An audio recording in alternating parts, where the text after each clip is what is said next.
Hey, I'm Randy Younger, New York City's go to film enthusiast. Every week, I dive deep into the world of cinema with special guests from the New York City film scene. Whether I'm interviewing industry insiders or comparing the latest releases, there's always something for every movie lover. Join me as I explore the magic of film and discover what makes these movies unforgettable. Hey guys, I'm Randy Younger, and it's a special edition of Under the Radar, bringing movies and people together one frame at a time. And with me right now, I have a wonderful filmmaker, Matthew Bissonnette, of the new surreal dramedy Death of a Ladies' Man. Matthew, welcome to the show. Good to be here. Thanks for taking the time. Of course, thank you for taking the time. And the film is wonderful. It's beautiful. It's sad. It's just a lot. And I really enjoyed it. It's very unique in terms of tone and message. And I just wanted to, start off, how did the film originally come about? I sort of started thinking about the film. I was a single dad at the time, and my folks split up when I was a kid. So I was thinking a lot about, fathers and sons, that relationship, how things sort of repeat, and how you might kind of not get around them, but just think about them in a different kind of way, and sort of maybe have a different kind of perspective on, family histories as they move through. I'm very interested in filmmaking in relationships between families, brothers and sisters, brothers, all that kind of thing. It's sort of like the foundational relationship that I think people are kind of thinking about in their life. Sort of thinking, what's an interesting story to kind of tell about that? So that's kind of how it started. And then also, I'm a big Leonard Cohen fan, Mhm. and a lot of the things that he's sort of concerned with in his songs and his writing seem to kind of mesh with some of the things that I was thinking about at the time. Like, there's that Cohen quote, it's Father's Day and everybody's wounded. So I kind of, I was thinking about that. So and how to do that in a kind of interesting, entertaining, and kind of a visual, cinematic type of way. Indeed, indeed. And it is, like I said, a very unique style that you've established here. Was the final tone, was that what you originally envisioned, or did it kind of evolve over the course of the film? No, that's kind of how I envisioned it. I've done a number of movies, and kind of what I'm always kind of interested in. There's always some sort of conflict or difficult thing that's happened in all the films I've made. But what I'm always doing is, I think, approaching it in a kind of light or a more hopeful type of tone. I kind of like that. I That's kind of my experience of life. Life is difficult, but better if have a kind of hopeful view on it. And also, if something's sad and then you just shovel more sad on top of it, I just don't find that as interesting. So I kind of want contrast to exist in the film in a number of kind of ways, because I think, life is a paradox, or, different things are always existing at the same time. So you Right. don't want too much of the same thing happening in a movie, in my kind of opinion. So yeah, that's sort of the approach that I've kind of took on this film, and generally in the films, that I'm kind of making. So yeah, that's intentional. Yeah. Like there's a lot of gray area in this film, as there is in real life. So I think you established I just can't get over the tone. It really is just a wonderful um, balance here. So that's really great. Yeah, I'm glad you. And I think, the thing that I was lucky about is the group of actors that we got together Mhm. understood that. I think Mhm. one of the hardest things in a movie, or sort of any endeavor you do with other people, is communicating to them what you think the overall thing is like. And Right. it was just sort of really, I think, lucky that they're kind of very, hardworking and sort of sensitive actors, and they were kind of able to understand from the page what we were trying to do. And speaking of actors, this is a wonderful cast, I must say. I was impressed with, some of the new faces, Hmm. and of course, Gabriel Byrne, who I've been following his career for decades now, probably. And I just want to know, what was it like assembling this great cast, and what was it like working with them? Gabriel was the first person that came on, and I think we met about 2 or 3 years before we shot the film. We met in New York and had lunch, and ended up talking for 2 or 3 hours. about life in general, a little, quite a bit about the movie, but about a whole bunch of other things, basically that a lot of the things that the film sort of touched on, addiction, the difference between reality and fantasy, relationships between sons and fathers, stuff that we sort of had in common. And it was just a great conversation. And then when he came on, and the other actors, were sort of easier not to get, but people sort of came to understand, the kind of movie we were trying to put together, and that sort of opened the door.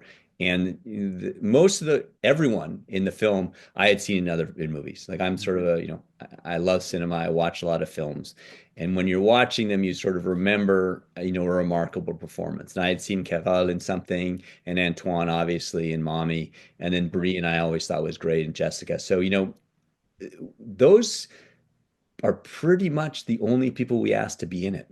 We Okay. got very lucky. They sort of said, they understood the script, and we were just sort of, lucky enough that the people we went to, wanted to do it. So again, Hmm. I've been lucky in my career to work with really good actors, and that it just sort of continued on this film. Right.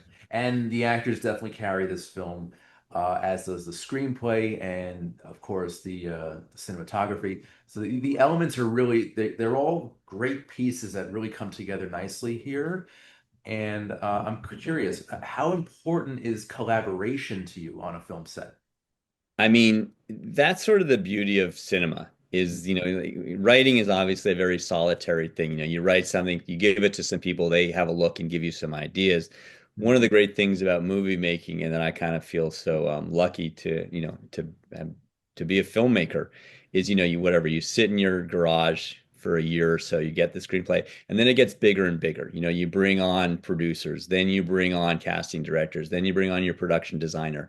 And all those people care about that aspect of the movie and understand it better than you do.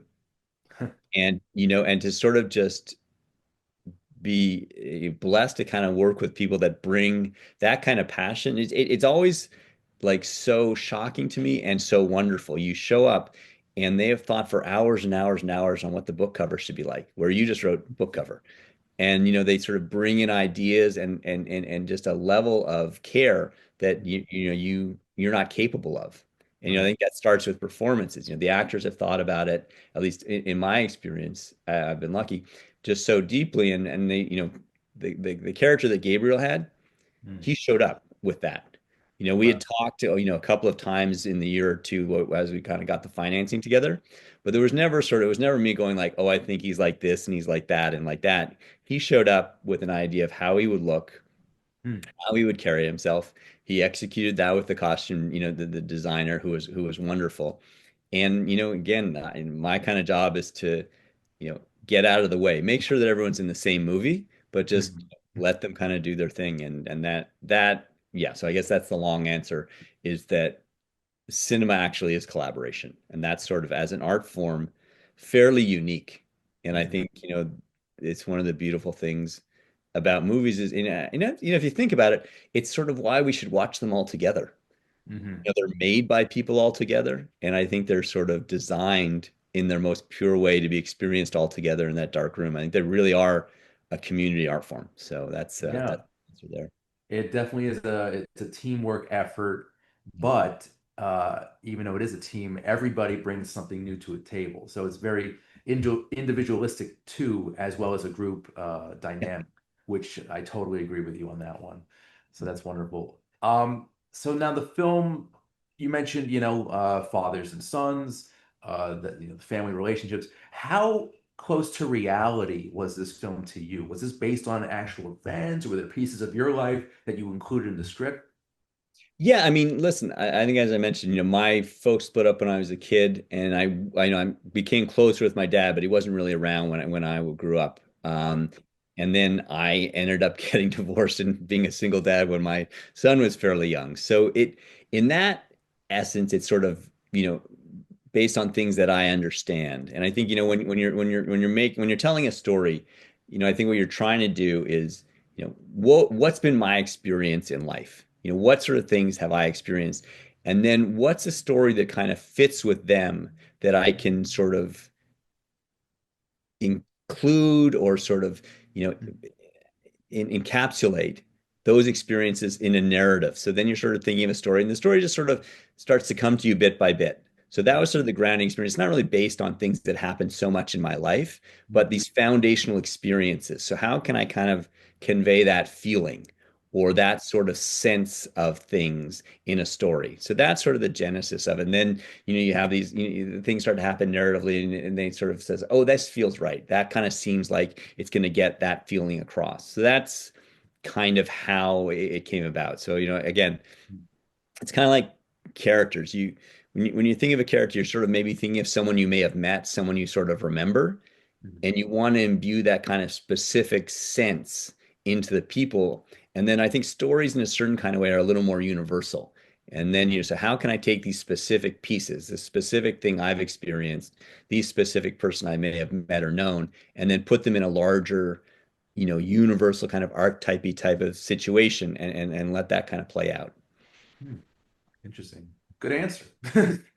Um, Now, I know that you filmed in Montreal and Ireland. What was it like working with those in those two locations, and how similar or how different were they from one another? Yeah, I'm from Montreal, so it's always nice to go home and shoot there. I shot two movies there, I think. So that's always one, it's great to be home. And I know the city, so I kind of know where I want things to happen, as opposed to, I have shot in other cities and you have to kind of go figure it out a little bit, which is also intriguing in its own kind of way. And the Montreal crews are so great. So, shooting there is always kind of, a real, it's just a great experience. Particularly like a movie like this, we shot this film in 22 days.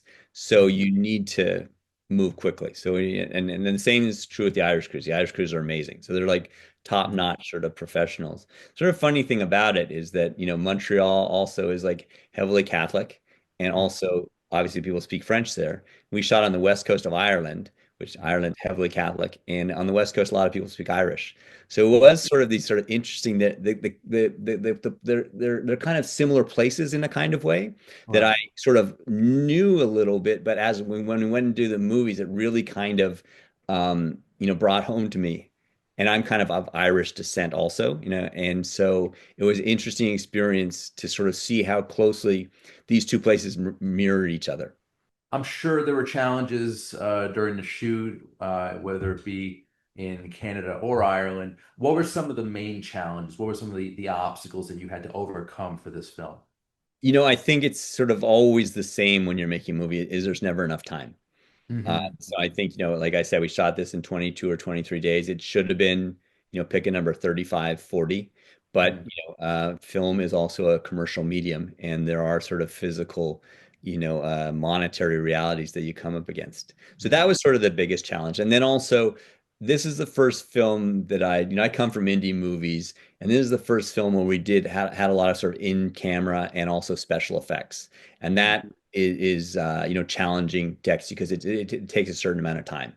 So just to sort of prepare properly and then have the time to kind of execute those was the biggest challenge. Like I said, I was lucky enough that all the actors brought their A game. If it had been a situation where we showed up and people were sort of like, "Can we talk about this for a couple of hours?" We would have been dead. So they had done the prep work, and we were just like, "Okay, bring in the tiger lady. Let's do this. Keep moving." Yeah, but it's also fun. Like we do a lot of the things in camera. I'm a big believer in camera effects. So it's also, though it's challenging, it's fun to be there and have all those things actually happen live on set. It makes for an interesting afternoon.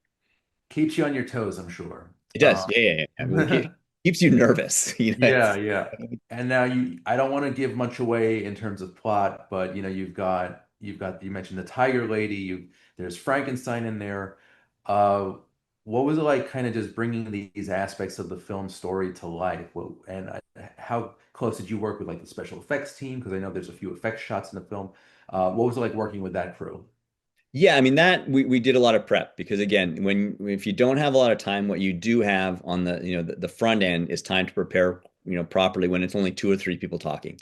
So we went over them, again and again, planned them out, and just tried to execute them, in the best way we could. And in terms of the effects, the thing that we were really trying to do is, the film it deals with addiction. It also sort of deals with the difference, between fantasy, a fantasy life and reality, or how you think things might be, or a vision you have of yourself and the one that exists in real life. And that's sort of an internal conversation. Mm. And the thing about cinema is that it's not that great for internal conversations. That's sort of more, for a novel. So Mm. with the hallucinations, we were looking at like how can we make this, visual? How can we, externalize this and kind of do it in an interesting way for people, but sort of show the struggle that the character might be having between, what he thinks is happening in life and what is actually happening in life. So that was sort of one of the things we talked about when we were doing the effects, and why it was sort of important for us to do the majority of them in camera, and even the ones that we did outside of camera, we wanted them to seem sort of as kind of as realistic and simple as possible, if that makes sense. We wanted the effects to kind of be really engaging, but also to feel like, oh yeah, that could really happen. That was happening. That happened on the day, is what we wanted to kind of Mm. convey. And it definitely looked really good on screen, I must say. Oh, cool. Yeah. Did you have a favorite scene to film? Just because it was so fun to shoot, there's the hockey scene, Hmm. just to be in the rink, and we shot that at quite a big rink, and sort of have the sound system going, and all those guys are all, very, very skilled figure skaters, and the woman who choreographed it sort of works with the Canadian Olympic team. So to sort of see them do that, and also I played hockey when I was a kid, so I was on the ice prepping with them, and Okay. that was just sort of I hadn't done that before. And that was very fun. It was just a very, very fun. I mean, it was very, very stressful because we had one day to shoot that, so we Mhm. were moving pretty fast. But it was a lot of fun just to have that big a set of toys at your disposal. Yeah, it was the beautiful scene. One of the more memorable scenes, I'd say, very dreamlike and just very beautifully shot. So yeah, okay. Um, Definitely see how that would be your favorite. Uh, so I'm curious. You have a very unique style about you, very visual. Are there any filmmakers that have influenced your craft heavily? A lot. I mean, I really like Hitchcock. Yeah. There's Ozu I'm a big fan of. I really that sort of classic stuff. But I came up at a certain time, I guess, in sort of like the late 80s, early 90s. So like Mhm. Spike Lee was really, really big for me. Jarmusch, Linklater, those kinds of guys. But yeah, I think you try and develop your own kind of thing. And then a lot of the sort of things that I'm interested in, I try and pull from outside of cinema to a certain extent, like a certain photographer that you like Jeff Wall, for example, or Mhm. like the Cohen stuff. So you're sort of, again, wanting to bring, I think the great thing about cinema, the same way it's collaborative with people, is it's collaborative with interests. So there's obviously, like, I went to film school. I love movies, but you're also wanting to bring in other parts of things you're interested in, Mhm. because film allows for that. It allows for photography, it allows for, music to be kind of used in different and new ways. So I think, when I'm making a movie, I'm trying to say, well, can I bring in the kind of music I like Mhm. to a film, and how's that going to work cinematically? So that's sort of an example, and then that's something I'm always trying to do. Like, music is an art form that I really feel strongly about and really love, and Right. like, can you make it work in a cinematic way? We just have a few minutes left, but I am a huge film score nerd, Mhm. and I'm curious. You just mentioned how important music is to you. Are there any composers that you'd like to work with in the future that you haven't already? Not really. And it's interesting. The guys that I have tended to work with do score things, but usually come from like a band or a kind of different background a little bit. So I guess Okay. I played in a band when I was a kid, Mhm. and the one thing that I always respond to in scores is some score that has a very distinctive melodic through line or sense to it. And that's Okay. kind of what I really love in, like, say, Third Man, that kind of stuff, like that very sort of distinct, Mhm. um, idiosyncratic. I think someone once said, the best film score is one you don't notice, and I don't subscribe to that. I Right. kind of feel like the best film score is one you notice. I Right. like it when it has a really strong personality.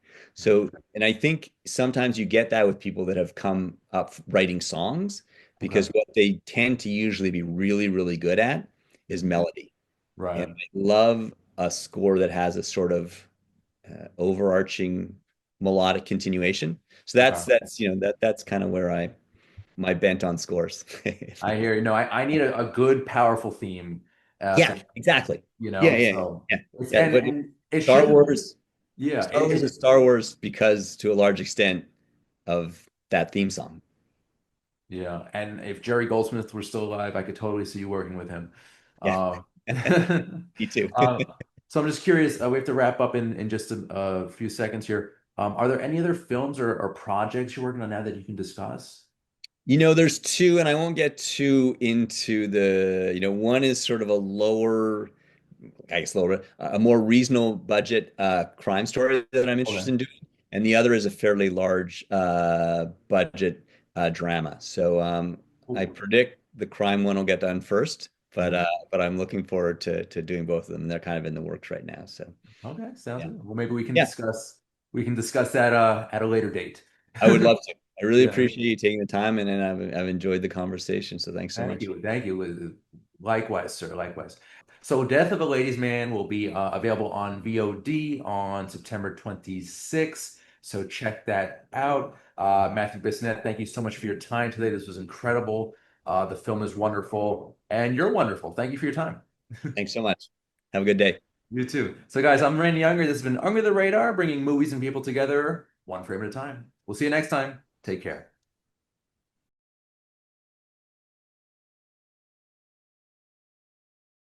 Hey guys, I'm Randy Younger in this special edition of Under the Radar, bringing movies and people together one frame at a time. And with me today, this is actually a little different than our normal interviews. This is actually a singer-songwriter. She's based out of Nashville, and her name is Savanna Leigh. She's joining me tonight. Savanna or Sav, how are you tonight? I'm good. I'm good. Excited for this conversation and also just the EP drops tonight. So just a lot of different feelings, but ultimately Okay. excited. Yeah, I'm excited for you. This is very cool. So the EP is for your entertainment, and just tell us a little bit about it. What was the genesis of the project? How did it come about? Yeah, it's a four-song EP. It's on the smaller side in terms of other, like lengths of projects I've put out. But yeah, I just wanted it to be really intentional. The theme, I guess overall, if I was to summarize the four songs, is just like kind of a snapshot into my early to mid 20s. I'm 25 and I turned 25 this year. So just kind of a project about, yeah, the messiness and chaos kind of your 20s and embracing that instead of seeing all the different parts of your life kind of blending together as like a bad thing, viewing it as just like, yeah, something you can't always control. I think I'm someone who likes to have a lot of like control in my life. And so for me, in my early 20s, compartmentalizing like family here, friendships here, work here felt safe, I guess, in a lot of ways in my life. And All right. yeah, when I turned 23, 24, 25, it all felt like it was kind of combining together and getting crazy. So instead of trying to, yeah, put a stop to it, I was just like, might as well embrace the messiness, not knowing what's coming next, and yeah, just trying to be more present, I guess, and let go of control Hmm. a little bit. So this EP is basically like it's like therapy for you. Yeah, 100%. I mean, every musician that I know, it is typically, yeah, therapeutic for us to write. But yeah, I would say this project has definitely gotten me through a lot of different emotions and things this year. Yeah. Now, do you think you're going to come out with one every 5 years? Maybe. Maybe for especially like yeah, hitting 30 would be a completely different thing. But yeah, definitely every year, just like new emotions, new thoughts come together and just trying to find a way to capture it in a way I can yeah, Hmm. be proud of later, you know.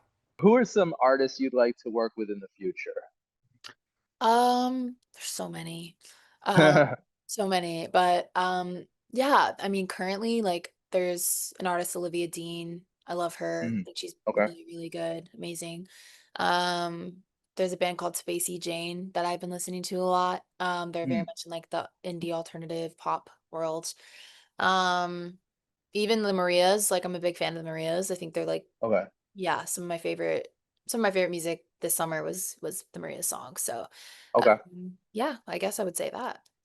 Very cool. Well, I hope you get to work with them Thanks. soon because you're awesome and you need to be surrounded by other awesome artists. That's great. So my show is a movie review show. So I'm just curious, are you a movie buff at all? Are you a casual movie goer? And if so, what are some of your favorites? I'm not sure what distinguishes casual versus, serious, but I do Okay. love movies. I watch a lot Okay. of movies. So yeah, I would say like I'm very into that's like my favorite pastime is either me watching a movie or like forcing people to go to the movies with me. So I Okay. guess in whatever way that might hopefully makes me like a consistent movie person, whether I'm not a Okay. buff or not. But yeah, I think my favorite movie of all time is probably Phantom of the Opera, the version with like Oh, Jordan Miller and Emmy Rossum. I think that okay. Cool. for some reason has always been my favorite since I was a kid. But Hmm. I don't know, as an adult, I think I'm very into like, which is probably a red flag, but like paranormal, thriller, crime, anything in that Yeah. world. Not Yeah. always Yeah. Yeah. normal, but just something scary. Um, Okay. yeah, I just went and saw the new Conjuring like last week, the newest one that Okay. just came out. And yeah, it's really Nice. incredible, Nice. honestly, storyline and everything about it visually. It was just awesome. But Yeah. yeah, I'm kind of like someone that just loves any movie as long as it's good, right? Isn't that kind of Okay. how Yeah. it is? Like genre-wise, I'm kind of That's the answer. That's yeah, the answer. That's yeah, right. Have you seen Weapons? yes, Oh my God. What did you amazing. think of that? I thought it was really good. I think I'm never one to just to love, kids being Yeah. possessed. It's never my favorite, but that is, 95% of horror movies right now. So I Yeah. accept that. But it was cool. I think it was really cool. Yeah. And I think I haven't been like scared in a scene in a long time. And I think like when the mom was running toward the Yeah. car in the middle of the night with Oh yeah. speakers, that sent me over the edge. I think I needed that. I like to get scared, clearly. So, Yes. yeah, I loved it. I love Um, that movie. any plans in the future to maybe like work on a film soundtrack? I would, love that. I mean, I'm currently in the middle of potentially doing some type of sync opportunity, and they pitch for TV and film. So that would be Oh wow. like a great experience if it goes. Yeah, for sure. Yeah. Cool, cool, cool. Are there any other projects you're working on now that you can discuss? Not necessarily too much, but definitely, have more stuff coming in terms of music in the next few months. This isn't, the end of the year's music for me. So just Okay. planning new things, and trying to get some shows lined up for the fall and yeah, just getting more stuff out there. All right. Tell me a little bit about the shows you're doing. Are you like touring or what's going on with Sav? Yeah, I mean, I was touring pretty consistently the last, 2 years. This year I had a really strong start, was out for, over a month. Toward the end of last year, I was out for a little bit over a month as well. So just doing a lot of support runs. And yeah, my most recent one was in the summer, opening for this Australian artist, Isha. And that was really fun. And that was kind of right around the time my account got taken down, like I think 2 days after I got home. So it's been kind of tough to get back out there, I guess, in terms of support runs, just because, Okay. most artists aren't gonna love bringing an opener that can't support the tour on socials, right? So it's kind Okay. of put a stint in that, but we're hoping for, yeah, to plan some stuff for me, just like acoustic, intimate stuff in the fall. For sure, a show in Nashville to celebrate the EP, but also, possibly some other cities as well and traveling a bit. Nice. Yeah. Cool. Well, sounds so amazing, and you're having a great year. So I just want to congratulate you on all your successes. This is fantastic. For your entertainment, how can people listen to this album? It's great. They can listen to it anywhere. I mean, it's on every platform. It should be on Apple, Spotify, SoundCloud, YouTube, Amazon, Tidal, all of the things. So yeah, it's really anywhere, but Savannah Lee for Your Entertainment EP. And then yeah, if you want to support any socials right now, I would say just TikTok and YouTube Shorts until we can get that Instagram. Yes. So yeah, that's kind of where everything lives. I think I have a tagline for you. It's Save Sav. I think that'll be Hashtag the, save Sav. Yeah. yes, Yep. yes, please implement 100%. that and give me Yeah. some credit. Yes. Uh, so Savannah Lee, thank you so much for your time tonight. This was incredible. You're incredible. And again, congratulations on all your successes, and I wish you the best of luck. Thank you. Appreciate it. Yeah. So, guys, I'm Randy Unger. This has been Under the Radar, bringing movies and people together. Actually, movies, music, and people together, one frame at a time, one note at a time. Thanks so much, guys. See you next time.